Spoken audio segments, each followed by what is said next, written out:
Welcome to Maui Mysteries, the channel that brings you interdimensional content, which means that the readings are from a broad and expansive point of view as they are channeled through vast dimensions of space and time, and therefore should resonate with you guys whenever you come across them. So I'm going to pull some cards and then, do a reading for y'all. I'm going to do a chakra series. It's coming up now.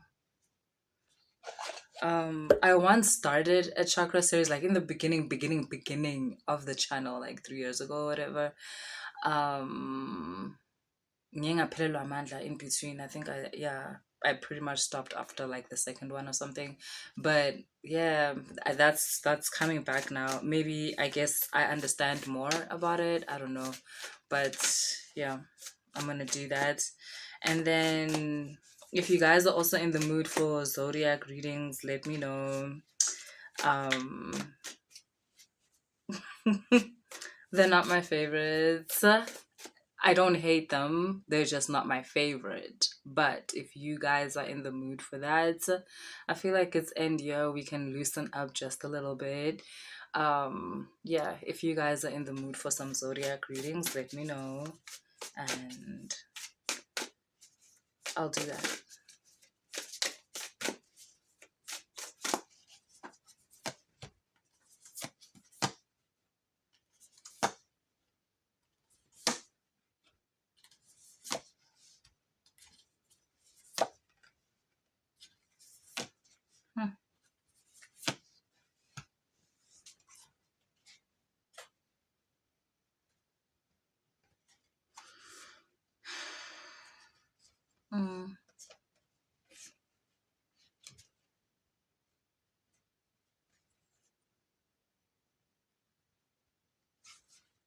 You're summoning.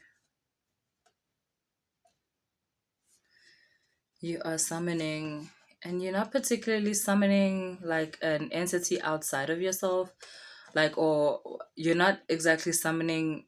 Okay, you're summoning a certain aspect of yourself, a higher aspect of yourself, which will show up as an entity. You're not going to be able to recognize that which you have summoned is you in another timeline.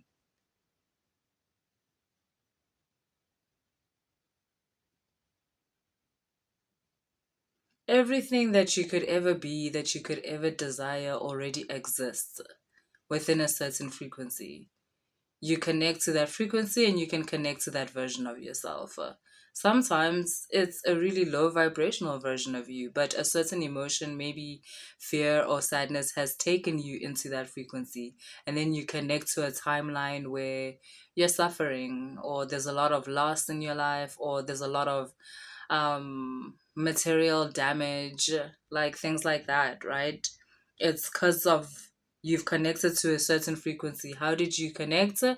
Through how you feel, through your thought patterns. That's why it's important not to get lost in the sauce or caught up in the sauce, especially when you're feeling the more restrictive emotions. You know they're restrictive because you can feel it in your chest. Your chest closes up. You feel anxiety. You feel caged.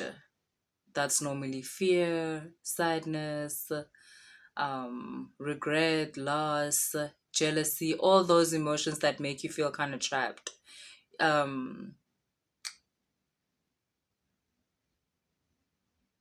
However, it is also from this emotion that you have summoned this greater aspect of yourself. Because which makes sense. Summoning does work like that. I know people mostly think that it's an outside of yourself ritual, like to summon an entity or summon a being. It's not an external thing. I know, like with the movies and the documentaries, you're told about how you should draw certain symbols. um the darker it is, the more weird it gets. But there's these instructions to summoning things, but those things are just supporting attributes to the ritual you're performing. The summoning is actually happening internally, it happens inside you. Some of you are summoning and don't even know that you're summoning. It's because of the depth that you've created within yourself. You're screaming into the abyss inside you. What do you think that is? What do you think happens when you do that? But the frequency of whatever you're screaming into the abyss differs person by person. Some people may be screaming into the abyss that they wish they were never born and they hate this place, which obviously then you summon an even more restricted version of yourself. One where you feel invincible, not in the good way. And you feel unsafe within your own skin, within your own being, and ultimately within the world. You find that you're afraid of being outside, you're afraid of interacting with people. You constantly feel like you're being observed and judged.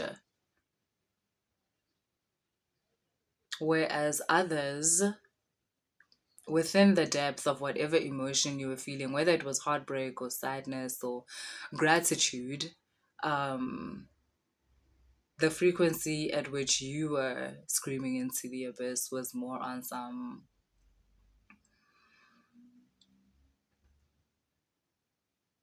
I will find a way to a better version of myself. And I will laugh at this moment. I will laugh at this moment where I felt so helpless and felt so disconnected. Some of you are screaming into the abyss that no one is coming to save you. And so you're summoning that version of yourself that saves you. Basically, you've decided you're going to save yourself. Now, the entity, which in this case, I think I'm speaking to a lot of indigos, but I see there's also iNzunza signs here where indigos, where the entity part of your template is assisting the human part of your template so that you can transcend the human condition, and so that you can marry these two aspects of yourself so that you can become a completely new being, completely an indigo, so that you can embody a higher state of being, which is when these two templates within your blueprint marry each other, like synergetically, harmoniously, perfectly. When they find the match within each other, when they're able to recognize each other, the human part of your template is a lover to the entity part of your template. It is its true twin flame, which is reflected in your reality out in the world.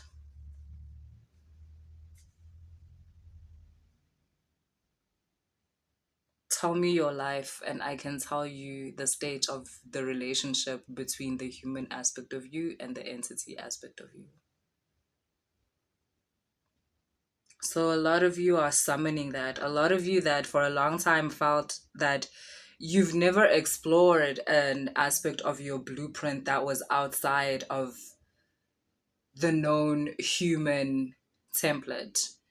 And I guess maybe since like watching content like this or messages in your dreams or something like that, you're finally beginning to connect to an aspect of yourself that is outside of the human template, the human template as we know it. Um, like I always say, I would say that you're still obviously a human being, even after you've embodied your higher self. It's just a different, it's like human being 4.0 or some shit. Like, yeah, it's just a more expansive version of the template. And that's why you can't call it like a human template anymore. You know, it's kind of like, have you guys watched um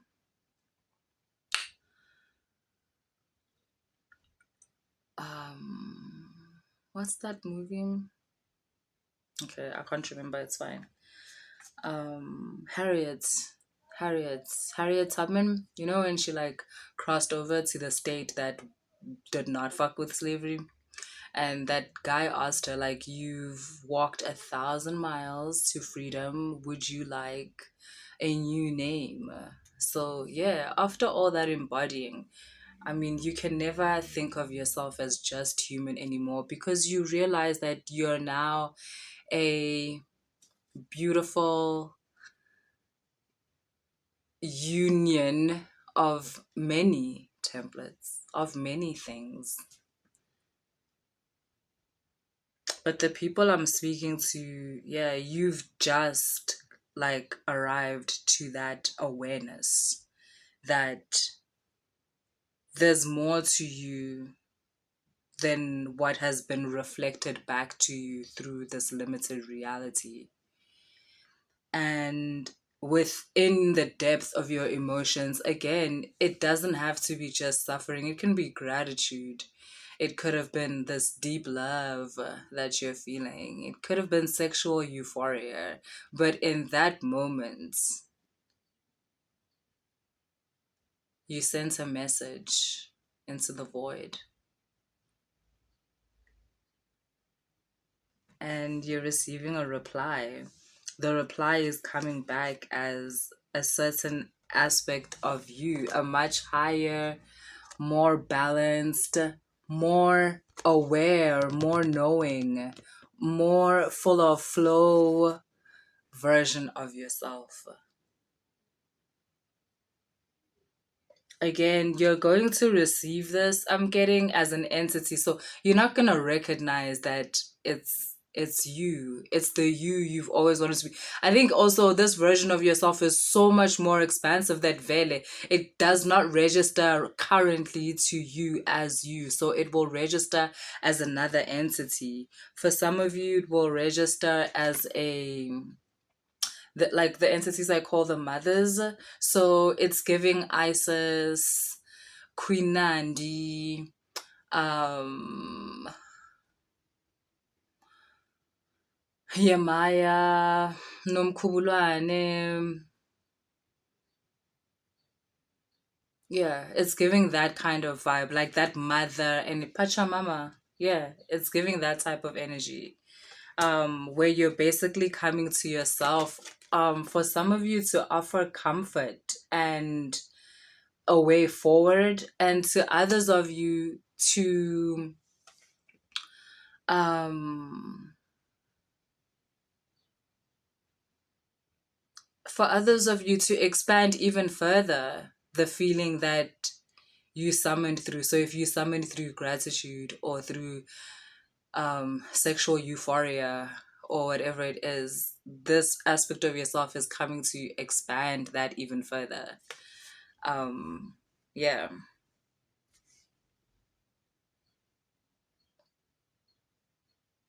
This will also mean a deeper understanding of your gifts for some of you, of your spiritual gifts. Um, Again, with spiritual gifts, I know we all be waiting for the same description, like, oh, you're a diviner, you're a herbalist, or you're a root worker, or whatnot. But the ability to see patterns, energetic patterns within a karmic cycle, that is a spiritual gift. The ability to transmute energy is a spiritual gift. Awareness is a spiritual gift because awareness is the ability to see the energetic equation of a certain situation. You see it for what it really is. That is a spiritual gift. Intuition is a spiritual gift. The ability to perceive lighter, subtler, more subtle energies like your ancestors. Perceive can be you dream of them, you can speak to them through your dreams, you have a channel of communication, you can light a candle, you can burn whatever it is that you burn, Palo Santo. incense,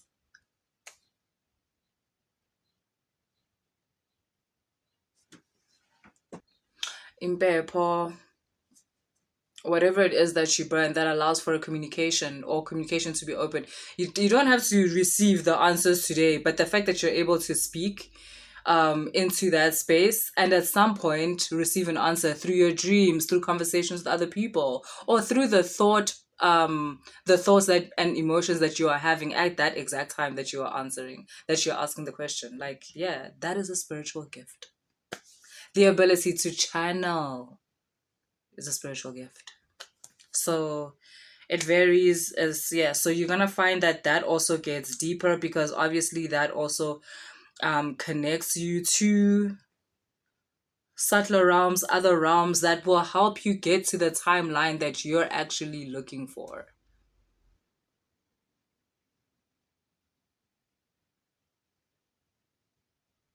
There's timelines where, for instance, you have found love, but maybe you struggle with financial issues, or you don't struggle with finance at all, but you struggle with making a connection that is romantic, or you're good with finances and your relationship is good, but you don't have a passion project or a something that you want to give yourself to in forms of expressing yourself, and even monetizing if that's what you want. You don't have, there's timelines that it's okay, it's not okay, it's okay, it's not okay. And then there's timelines like the sun, where the light is all around. Everything everything is perfect. Everything is good. Now, by that, I don't mean that you do not have challenges. I always remind you guys of that. There is no timeline where you don't have challenges. Especially if you're still in this physical body. I get, but your challenges again are not meant to crush you. In those timelines, you have the ability to work out the energetic equations of situations, and therefore you navigate your challenges successfully. Successfully. It's not even called challenges to you within that timeline because you have all the tools to meet whatever comes your way. So, I mean, yeah. And that's where iNzunza comes in, right? And Indigo and those kind of states, Draconian, obviously. It's a it's a unified whole energy. It's not just about one space of like, oh, just financial, just resources, just love, just connection, just job, just spiritual ascension. No. um Aspects of us that are iNzunza, those of you abahamba iNzunza is trying to get you everything, the whole thing. Same thing with indigos, same thing with iNkanyamba, obviously, and the Draconian template.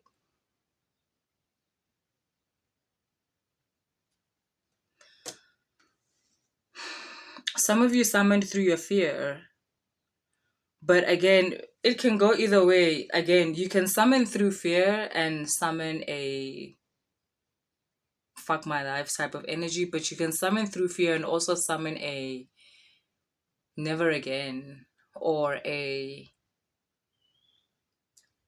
no matter what it takes, I'm gonna make it out of here. I'm gonna make it out of this situation. I got this. I got this. Type of thing. So which obviously then lays the foundation for whatever timeline or frequency you're trying to tap into. These are two different frequencies, even though they come from the same emotion, that is fear. So I'm getting that something done really scared you. It freaked you out. It could even be like you thought you were doing okay and then something happened, a challenge happened, and you kind of got triggered to back in the time when you weren't able to successfully navigate your challenges. But now your situation is quite different. But still, this fear instead reminded you that actually The fuck, I got this. I'm not that person anymore that didn't have the resources to navigate their challenges and their successes. I got this. I've got the knowledge. I've got the connection to different states of being that give me enough manpower and thought power and emotional power, physical power. That's what I meant by manpower. I meant physical power. Enough physical power for me to navigate whatever I'm going through. I'm good. I'm not that person anymore.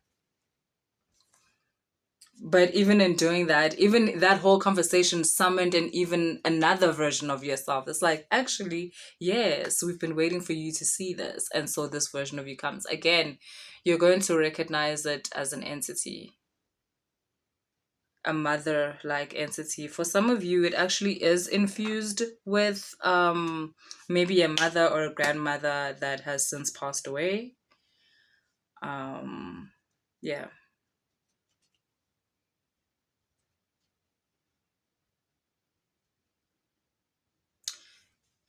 I'm like, this is the mystical shaman card. Your spiritual abilities, like I mentioned when I labeled those spiritual, they're about to go through the roof type of thing. Like, it's about to be insane, actually. This is on some alien shit. It's like it's like a situation where you've never drawn in your life or you've never painted and whatnot. And then after this situation, you are pulled to go get like some acrylic paints or some special pencils and whatnot. And then you just begin to draw and you're literally out here Picassoing.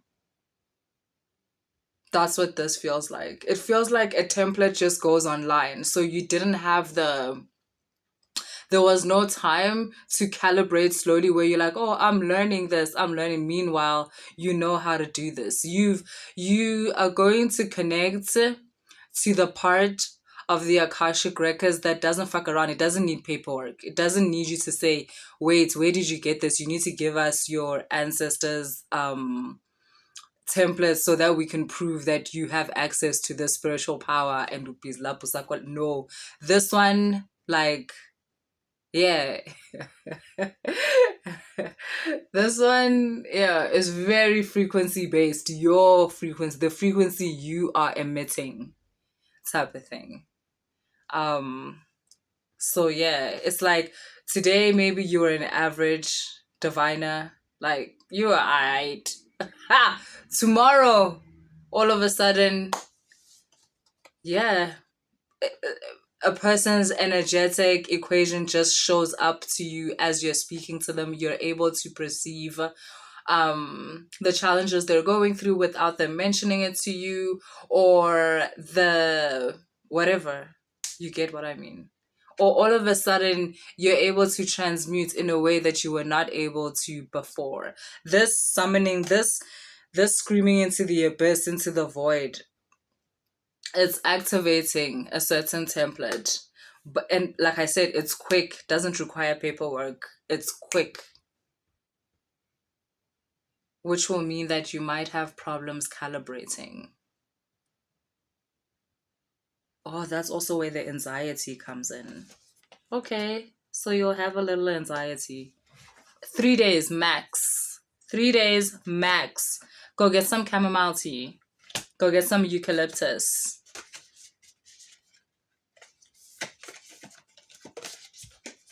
That will help with your anxiety. 3 days max. Not even like the worst anxiety or like whatever. Nah, nothing like that. Just like normal stressing where you're like, how am I able to do that? How am I able to do that? That kind of thing. So like, yeah, take care of yourself and you got this. Alright, y'all. That's what I have for you guys. If the reading resonated, please like, share, and subscribe. If you want to book a personal reading or a mentorship session, all that information is in the description box. Later.